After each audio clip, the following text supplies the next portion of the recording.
On our last program, we discussed Nimrod, Knight of the Leopard. Nimrod was a mighty hunter before the Lord. He was the man who built the Tower of Babel. And historians tell us that he used a leopard skin as a symbol of his political prestige and power. And we suggest that perhaps that is the reason why the leopard skin found its way into the prophecies of Daniel and in the book of Revelation. Gary Stearman is here to discuss with me Nimrod, Knight of the Leopard. Knight of the Leopard.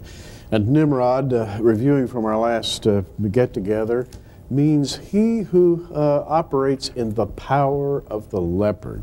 And Nimrod was a hunter, historically, who used leopards as trained beasts to go out and kill other beasts. He was also a hunter of man, as we said last time, because he founded the city of Babylon, later came to be known as Babel because of the confusion of tongues, or Babel. And in Babylon was born the false religion, which we see all the way through the Bible, ultimately expressing itself as the cult of mother and child. And as we read in Genesis 10:9, he was a mighty hunter before the Lord. Now, the idea of being a mighty hunter in the Hebrew here, it says he was a mighty hunter, and it literally says in the face of the Lord. That is, instead of bowing reverently before the Lord, he put his face in the Lord's face, and he rebelled, and in his rebellion was born the mystery religion of Babylon. Yes. Now, I have in my hand the book of Jasher, translated from the Hebrew. And this book is referenced in the Old Testament. According to this book, Nimrod, the mighty hunter, built several nations. And after the Tower of Babel, his power waned, but he still had control somehow over the other nations. In the days, for example, in Genesis 14, when Chedorlaomer and the kings of the world came to fight against Lot, or the people of Sodom and Gomorrah, and Lot was taken as a prisoner. According to this book, Amraphel was none other than Nimrod himself. And Gary, this story here tells us that Adam and Eve were clothed with skins, and after their death they were given to Enoch. Enoch gave them to Methuselah. Methuselah gave them to Noah. Noah took them aboard the ark. Ham stole them, gave them to his son Cush, who invested the skins with which God clothed Adam and Eve to Nimrod. Now, it's a wild story, and all we can say is it's an interesting book. Is it possible that the skins of Adam and Eve had something to do with that leopard? Well, JR, I think it's very possible. We can't validate it at this time, except to say this. Those skins were thought to hold a kind of power. They were a priestly vesture, if you will. And we know that in both Babylon and in Egypt, the high priests wore the leopard skins as a sign of their priestly authority. Therefore, this train of ownership from Adam down to Nimrod was a stolen trail of ownership. That is, a blessing or a priestly authority was stolen by Ham, and therefore the story makes some sense. Yes, well, you know, before we get into the prophecies of the leopard, which we're going to do on today's program, I just want to simply bring this to a neat little conclusion by saying that according to this book of Jasher, Esau killed Nimrod, stole the garments, and took them to his own tent. Is it possible then that this is one reason why God was against Amalek and the Amalekites? And is it possible that the rabbis who say that Esau and Amalek will one day produce Gog to come against Israel, as Gog and Magog has something to do with the leopard? Out of Esau and Edom, so say that the sages of Israel, will come the latter-day apostasy. And by the way, that's all we're saying about Nimrod. He's the father of apostasy, and his life is, JR, is a literal prophecy that runs all the way through the Bible. Yeah. Now, Daniel chapter 7 gives us the story of the leopard. This is our first glimpse at Nimrod's leopard in prophecy. Yes, indeed. And we read, after this, in Daniel 7:6, after this I beheld, and lo, another like a leopard, which had upon the back of it 4 wings of a fowl. The beast had also 4 heads, and dominion was given to it. And so we have the beasts given in prophecy: the lion, the bear, the leopard, and the dreadful 4th beast, which is universally interpreted as the final revived Roman Empire, which covers the entire earth. Now, J.R., the leopard is commonly thought to represent Greece, and I believe it did. Babylon, of course, the country of Nimrod, Medo-Persia, Greece, Rome are the 4 great empires. The leopard empire is Greece, and the leopard here in Daniel has 4 wings upon its back, and these are commonly interpreted as the 4 generals who shared power after the death of Alexander the Great. He conquered the civilized world. His 4 generals, Cassander, Lysimachus, Ptolemy, and Seleucus, then split up his power. Actually, in the end, J.R., only 2 of those generals became really powerful: Ptolemy in North Africa and Egypt, and Seleucus in the country of Assyria. And it's out of Seleucus that comes a most interesting man named Antiochus IV Epiphanes. Yes, he is the later archetype of the Antichrist. He's also committed the abomination of desolation, according to the rabbis, in about 168 BC, when he sacrificed a pig on the altar of the Jerusalem temple. Fascinating story. And Daniel has a reference to that as well. So it's fascinating that out of the leopard empire, the leopard priesthood, if you will, comes this man called Antiochus IV Epiphanes, who is considered to be a model for the latter-day Antichrist. Therefore, we're making the case here that you can literally see that leopard marching through the pages of biblical history. Let's go to Micah chapter 5 for a few moments. This is the favorite one for the prophecy that Jesus will be born in Bethlehem, Ephratah, and he will eventually rule the kingdoms. But let's go a few verses later and find out about Nimrod, Gary. Yeah, this is a prophecy, J.R., of the Davidic kingdom coming out of Bethlehem. And of course, we've spoken about this prophecy so many times, but we don't read on past Micah 5:2. If you read Micah 5:3, it says, "Therefore will he give them up until the time that she which travaileth hath brought forth." Now, J.R., this is very clear. The Messiah came, but his people rejected him. Therefore, he's going to give them up until the time when she who travails has brought forth. And we all know who she is. That's the rebirth of Israel in 1948. What you think? Sure, absolutely. Okay. And by the way, that is followed by what? That verse is followed by verse 4, "And he shall stand and feed in the strength of the Lord, in the majesty of the name of the Lord his God, and they shall abide, for now shall he be great unto the ends of the earth." Verse 5, "And this man shall be the peace," that is, this man, the returned Messiah. He's the Lord Jesus Christ. "This man shall be the peace when the Assyrian shall come into our land, and when he shall tread in our palaces.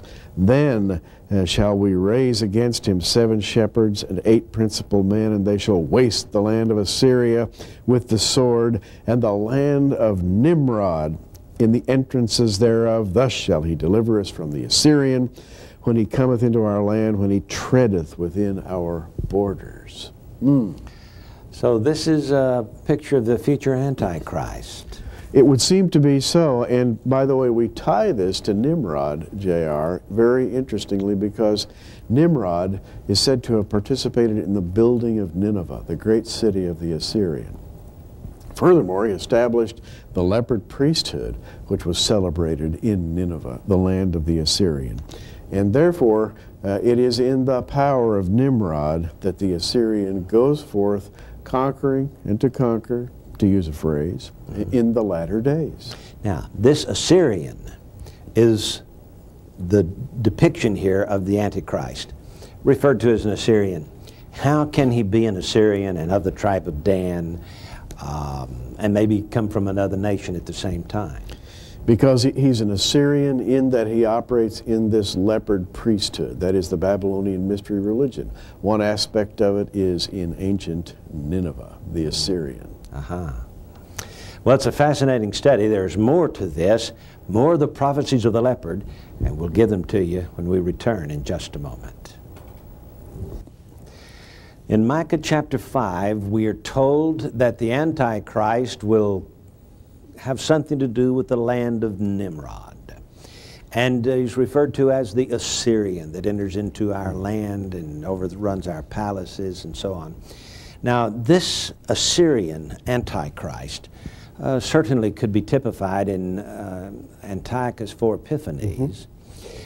Even though he was the leader of this Syrian, Assyrian, Babylonian world of the Seleucus dynasty, he still was a Greek. He was a Greek, and yet he ruled that country. That is to say, Seleucus, after Alexander conquered the world, Seleucus was given the territory of Assyria. And his dynasty reigned over Syria all the way down through Antiochus 4, and even past that time down to the days of the Herods, down to the days of Rome, at which time we read that the house of Seleucus dissolved into the royal houses of Rome. Now, what's interesting about this, J.R., is that in Daniel chapter 11 we have the genealogy of the Seleucid dynasty. And it comes down to the prophecy of the willful king in Daniel 11:36, who is none other than an inheritor of the dynastic line of Seleucus. The king shall do according to his own will, it says here. He shall magnify himself above every god, and shall speak marvelous things against the God of gods. And by the way, this goes on to describe his location. He's going to plant his tabernacles, Daniel 11:45, the tabernacles of his palace between the seas and the glorious holy mountain. This really echoes the language of Micah, who says in Micah 5:6, when he cometh into our land, when he treadeth within our borders. This one who comes out of the country of Nimrod, meaning he comes in the name of Nimrod, basically. That's what I think he's saying. Fascinating. Now, we are not suggesting that the future Antichrist is going to wear a leopard skin coat or scarf or outfit of any kind. What we are trying to show you is that God traces it back to the earliest archetype of the Antichrist, Nimrod, and the builder of the Tower of Babel. So the Tower of Babel and the future mystery Babylon the Great, the mother of harlots, which is destroyed in Revelation 18, is a part of this whole picture, isn't it? Very much so. And in fact, we've got to reiterate very quickly here that Nimrod founded idolatry, as it was known after the flood. He was the man who literally put it in place. Furthermore, he was the founder of the myth of the mother and child, Semiramis and Tammuz, Isis, Osiris. The same myth held true in Greece and Rome. Diana of the Ephesians, we read about her in the book of Acts. And J.R., all this came out of Nimrod, clear up into the New Testament, Revelation chapter 13, verse 1, where John says, "And I stood upon the sand of the sea, and saw a beast rise up out of the sea, having 7 heads and 10 horns, and upon his horns 10 crowns, and upon his head the name of blasphemy. And the beast which I saw was like unto a leopard." There it is. There's the root. Yes. Of the whole process, going back to Nimrod's leopards. Absolutely. Fascinating. Now, J.R., this is none other than the 4th beast of Daniel, chapter 7. We already talked about the first beast, which was a lion, Babylon. The second beast, the bear, Medo-Persia. The third beast, the leopard, Greece. The 4th beast is called a terrible beast. That is, its form is not given by Daniel, but here in Revelation, its form is given again as a leopard. So now we have a continuity that goes all the way from Genesis 10 through the prophets, Daniel and Micah, through the genealogies of the house of the Seleucus, which came down through the royal houses of Rome and into the kingdoms of Europe, all the way to the latter days. The fourth beast then is recognized here in Revelation 13 as a leopard. Now, there have been 4 world empires in history, basically 4. Babylon, Medo-Persia, Greece, and Rome. They're the ones depicted by the animals that rise up out of the sea in Daniel chapter 7. Well, this 4th beast represents the Roman Empire, and its 10 horns, the future development of a world empire out of the Roman Empire. And what it appears to me to be is a composite of all the empires put together, so that this leopard of Revelation 13 has the feet of a bear and mouth of a lion, and this, of course, is a reference back to the original empires. But Gary, it also has a reference to the modern nations who are identified by those symbols. God is not derelict in giving us signs to show us the end time. And so I think we could be safe in saying that the mouth of a lion would represent Great Britain. Great Britain would have something to do with the development of this world government. And so it does. The dynasties of modern Britain, by the way, coming out of the House of Windsor, which has intermarried with other European royal houses, definitely ties Britain to the other body parts of this latter-day controlling beast. And JR, all you have to do is look at the modern European Union. Britain plays a major, major role in reunification and control. Yes, and the wings of the eagle plucked from the back of the lion could either have a reference to the royalty of Europe, the House of Habsburg, the symbol is an eagle, or to the United States, whose symbol is an eagle. We came out of Great Britain as well. And then there's the Nazis, whose symbol was an eagle as well. And of course, the other main symbol of the Nazi Empire was a leopard. Absolutely, and it is well known that the SS and various, shall we call them mystics, soothsayers, astrologers that Hitler had on his staff, worshipped the same mysterious power that was really fomented in the ancient world by Nimrod, the power of the leopard. The leopard was an animal that was admired by the SS. And then, of course, the feet of a bear must surely be a reference to Russia. And it's interesting that the feet are the moving, the mobility of this world empire through the feet of the bear. And you know, Gary, it was through the development of socialism in Russia that the European countries and certain political groups in America and other parts of the world are trying to establish a world socialist government. That's right. The United Nations is nothing other than a continual movement towards social democracy on an international level. People call it the one world government, the global government, whatever you want to call it. It's a movement to establish international global socialism, which brings us to our final scripture in Revelation chapter 17. And John says, verse 3, "So he carried me away in the spirit into the wilderness, and I saw a woman sit upon a scarlet-colored beast, full of names of blasphemy, having 7 heads and 10 horns. JR, this woman is none other than the ancient goddess. She started out as Semiramis with her husband/child, Tammuz, and all of the mother and child goddess imagery. She's riding on the same beast that John saw rise up out of the sea. It has 7 heads and 10 horns. This is the woman called Mystery Babylon the Great.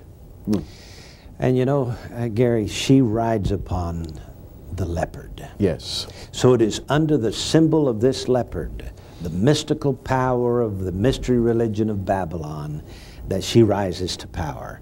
And she rides upon this beast, but is due to be destroyed. Fascinating, Yes. as she is destroyed in chapter 18. Now let's talk about the night of the leopard quickly. Yeah. 1 Quickly. Thessalonians chapter 5, we are told that the night political darkness will descend upon this world. All right, the night of the leopard. For yourselves know perfectly that the day of the Lord so cometh as a thief in the night. 1 Thessalonians 5:2. But then he says, but brethren, ye are not in darkness, that that day should overtake you as a thief. Yes. Nimrod, first archetype of the Antichrist, and his symbol of the leopard, seen all the way through to Revelation.